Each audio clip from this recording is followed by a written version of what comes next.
Episode 129 of the Westwood Living Podcast. Hello, everybody. We're coming to you from the library, so a little bit quieter. We're in the gallery. I'm here with Erin Colleran. How are you? Good. How are you doing today? Fantastic. Lauren Leonard, how you doing? Great. And you? Happy New Year. Happy New Year to you too. So two active women who like to be outside and run. What's it like in January and February? I mean, I'm not a person who's a big outdoor runner. When I do run, it's on a treadmill, and that's sparingly. But, I mean, how do you handle the cold weather? Lauren just came in from a run. You're undeterred. Exactly. There's a saying in the running world, there's no bad weather, there's just bad gear. Yes, that is so true. So if you get the right, after I went to school in Vermont, so I ran in Vermont. So you learn how to get the right stuff to get you out the door because you have no choice because it's cold and snowy and slushy. So it's just about mentally being ready to endure it and having the right gear and modifying because the conditions can be harsh. You're not alone in that philosophy, by the way. I've heard that from Eric Arnold, the former executive yes, director of course. Hale. He believes in the Absolutely. same theory, right? There's no bad weather, just bad gear. That's right. And Erin, do you stay active through these winter months outside too? I do, but I'm a little bit more of a wimp than Lauren, I think. I worked out inside today, so. That's right. Yeah. That is one. It's always an option to stay inside. That is one workout more than I've done today. So, listen, the reason that the three of us are together are a couple of things. Number one, I want to talk a little bit about how we met and how we took the story of Girls on the Run to the cover of our August issue, which was awesome, and sort of the feedback that you got from that. Yeah. And there's been some news, some breaking news, some expansive news about the Girls on the Run program. That's right. And you're the two to talk to about it. So, for historical purposes, we sat in an office at Sheehan. Yep. We are all Sheehan parents at our core. And I remember we were with Principal Evans, and Kristen said, I want to showcase what these girls are doing. And not just you girls, but the girls that you work with who are runners. And I was aware of the Girls on the Run program. But for those who don't know what the Girls on the Run program is, why don't you give a brief overview of what it is and what your involvement with the program is? Yeah, definitely. It's been around for a while, but we just brought it to Westwood in 2021. We started at Sheehan, which was a great time because it was kind of after COVID and schools had been closed and what have you. So spring of 2021, we opened it, and it's a great program where girls in 3rd, 4th, and 5th grade come to us after school, and we train them for a 5K.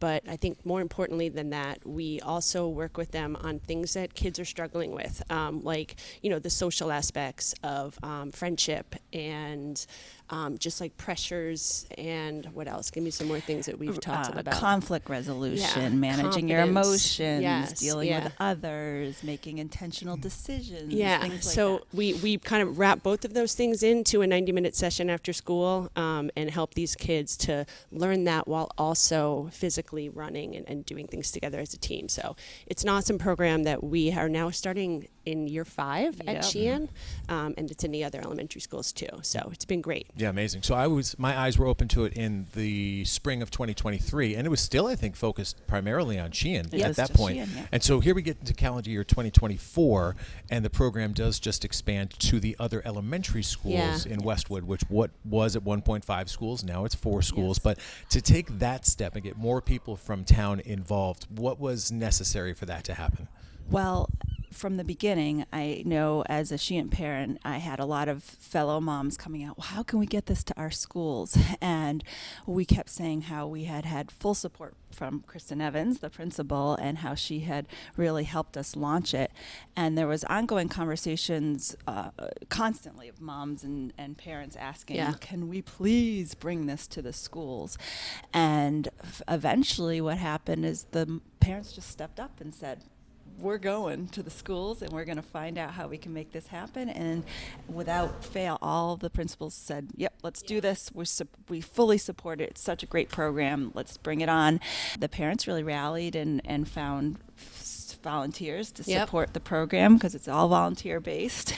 And it was like wildfire. Once one parent said, we're bringing it to Martha Jones, the next one's we're going to Downey and we're doing it, and it just within couple months. All five at the time. Now 4 schools we're in. Yeah. Ultimately, it led the group of us that were in the conference room to say, this is a great cover story. So behind the scenes, folks, our August issue was shot relatively early, and we got such a great group of girls all dressed in pink on the track at Westwood High School. It was like herding cats. It was so hot that day. So hot. Yeah, I know Rick, our photographer, doesn't love the heat either, so I heard about that. But it turned out great. So I just want to know from your perspective, because, we work behind the curtain and release it and just sort of sit back and see what happens. But from your perspective, what kind of feedback did you get about just the attention that the program that's so near and dear to your heart received? Yeah, definitely. I had quite a few parents reach out after, the cover was revealed or after they got it in their mailbox to just say, wow, this program's so awesome. How do I get involved? How do I get my kid in it? And just that alone, just getting texts from people saying, wow, I saw this and it's so awesome, and getting the word out that, yes, it's in every school, and your kid who's coming up and is about to be a third grader should absolutely do it next year. So that was great. Yeah, a lot of younger kids' parents reaching out saying, when can we get in? We want to in. When, give us the details. We don't want to miss the registration. And not that this is your purpose, because you talked about what the real purpose was at the beginning, but you are building a pipeline for what will be clearly successful running programs at both the middle school level and the high school level. And I know that you've worked with some of the girls who were part of the cross-country championship team. Yes. So to see that happen, it's wow, we're really a part of these girls' development. How rewarding is that? It's amazing. Erin and I were just talking about this the other day, that in first, second grade, there are opportunities for younger girls to play basketball, to play soccer, to learn the skills and technique of those sports. And so having this Girls on the Run in early elementary years is wonderful, because they're learning. There is technique to running. I know people don't always realize that, but there is technique to running, and to expose them to that early on and let this be an opportunity for them to explore being an athlete and moving their body and figuring out what their potential is as an athlete. I personally believe every person has an inner athlete in them, and it might not just come out through ball sports or a traditional sport that the kids are doing in the early years. So it's so fun for us to be able to give them another opportunity to try a different sport. Just use that as an opportunity to grow, especially at this very key years of third, fourth, fifth, developmentally. Yeah, definitely. And when we see the girls go to the middle school and they're in sixth grade and they join the middle school cross country team, to us, that's the most exciting part of it, because they have the confidence to say, oh, I can run, I can do this, because I know I can do this now because I did Girls on the Run. And actually, we run a 5K at the elementary school level, and at middle school, it's a 2-mile race. So their confidence is 2 miles, no That's problem, easy. I can do that. He's listen, we should not have buried this so deep into this conversation, but one of the reasons we're gathering today is to talk about a new aspect of this, and that it's expanding. So tell me about the expansion. Yeah, so it's coming to the middle school, which is great. Girls on the Run has a program that's called Heart and Soul. And Kristen, who is an Orangetheory Fitness coach in Cadigan, Westwood, she wanted to do something to help the youth in Westwood. So we met with her and talked to her about how the middle school could really use a program like this. And she took it and she ran with it. She said, I'll do it. And so she went through the training and did everything. And it's coming this spring to the middle school as well, which we're so excited about. Well, I know who I'm going to talk to next. I love Kristen Cadigan. Yeah. So she'll you be do. super energetic and into it. She's great. She's an avid runner herself, and really wanted to promote this. And we said there is a need. There's definitely a need. A lot of the fifth grade parents were like, are you going to bring this to the middle school? Yeah. They really didn't want this to end for their girls. And so I think this is going to be a huge opportunity to just, to your point, the pipeline of going elementary to middle school, and then we hope to high school. Yeah, It would be exactly. wonderful. And the cross country program's great at the middle school, but the Heart and Soul gives the girls who don't want to compete, but Right. still want to, they Right. want fitness to be a part of their lives. So that's a great program for them, where they don't have to race and put on a jersey and do that if they just want to just be a part of a team. And run. And so it's great. It's great to have both options. And feel supported. Yes, right? Feel exactly. supported in that way. So now this is an option. So how do people learn more about it and sign up? if you're interested in Heart and Soul, you should be getting an email, I would hope, from the school administration. It's going out this month. However, if you have not yet, you can just go to the Heart and Soul website, and the registration should be available at this point through Thurston Middle School. And you do the same for the elementaries as well. So just to be clear, for elementary school, the Girls on the Run is grades 3, 4, and 5, and that's available at all 4 elementary schools. And then Heart and Soul is the middle school program, and that's for 6th, 7th, and 8th graders. And all of those should be open for registration right now. Yep. Yeah, so an email will go out from all of the principals as well. What I loved about being involved with the photo shoot and seeing everybody together is it's not just parents who are engaged. I loved seeing some of the high school girls, obviously many of whom I know because my girls were and had been in high school. Yeah. So I was like, oh, hey, Annie, how you doing? Or hey, XYZ, They're great. whoever. Yeah. And so there's an opportunity even for high schoolers to be engaged in this. In many ways, I would guess they qualify as volunteer hours, Correct. right? Yeah, so they become junior coaches, and there's a small certification that they have to do, like a brief Zoom that they go to, and then they become certified as junior coaches, and we need them at all the schools. So we had quite a few at Sheehan last year, which was great, and the young girls really look up to them, and they kind of become buddies with them, and they run with them, and they're just really awesome girls. So we wouldn't be able to run the program without them. Yes, they're great. Agreed. I think we've been really lucky at Sheehan to have some just amazing girls come over to there and just have been really pivotal. And I think turning some of the younger girl, the 3rd, 4th, and 5th graders into runners just because of the support those girls had. They were with them every step of the way, watching them, encouraging them, just being that positive role model for them. And then in some cases running with them at the actual 5K. Oh, yeah, we saw that. I saw that as you were training. You know, they're running. You were kind of a pace setter. There are some kids who are ridiculously good. And you can tell that they're advanced.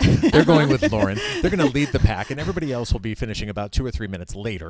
But there is that ability to, no matter what your talent level is, we can connect you with somebody who's going to be there with you the whole route. Absolutely. Yep. Yeah. It's not just for the competitive runner. We want everyone to finish that 5K, and we don't even have a clock on it. It's just do it so that you can finish it. That's the most important thing. Because I think that's the big fear that a lot of these girls come in with is, I don't think I can run 5K. I can't run 3.1 miles. Right. Like, that's crazy. I can't even walk that. And the whole curriculum is built around slowly progressing them and building their confidence each week and each week and each week and giving them incentives to keep going with it. And then when they run that 5K, they're just like, wow, I had no idea I could do that. And they are so proud of themselves. And I mean, we've had so many amazing emails from parents being like, I can't believe my little kid was able to do 3 miles. And it sparks this new thinking in these kids of like, what else can I do? Yeah, the confidence soars, which is what we love to say. Yeah. Very cool. Well, I'm glad we could be a part of it. I'm glad that this podcast will help spread the word a little bit more. We'll obviously share a story on the website as well and through the social media channels. So that's what we do. That's right. We're here to support all these great efforts. We so appreciate your support. Yeah. Oh, I love this. Is it? This is why you do it. Honestly, I mean, you try to get the businesses in front of the residents, which is kind of the bread and butter of what we do, but no one's going to read this thing or follow what we do via a podcast or through social media if we're not, giving them quality content. Right. And this is quality content. This is people giving of their heart and soul to further the development of your kids. Yep. So support what they're doing and take advantage of the opportunity because it is unique and this isn't something that you're going to find in many other towns.